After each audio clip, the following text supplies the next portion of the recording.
Polisi menangkap pelaku berinisial FT saat bersembunyi di rumah kerabatnya di Jalan Kanal Victory Perumahan 300 km 10 Kota Sorong. Pelaku lalu dibawa ke Polresta Sorong Kota untuk dimintai keterangan.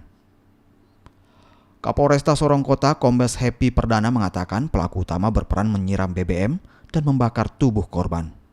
Polisi kini masih mengejar pelaku lainnya yang turut serta membakar korban. Aksi pembakaran ini sendiri terjadi di Jalan Basuki Rahmat kilometer 8 Kota Sorong. Kita menangkap satu orang, kemungkinan nanti bisa berkembang. Kita lagi kembangkan untuk tersangka-tersangka lainnya. Yang mudah-mudahan dalam waktu dekat teman-teman bisa segera kita tangkap semua. Perannya sebagai apa? Dia perannya sebagai pembakar dan pelaku utama ini, pelaku utama. Jadi dia menyiramkan bensin sekaligus dia pembakar. Sebelumnya seorang warga di Kota Sorong menganiaya seorang wanita yang dituduh akan melakukan penculikan anak. Tanpa mencari tahu kebenarannya, korban dihakimi, bahkan disiram dengan minyak tanah dan dibakar.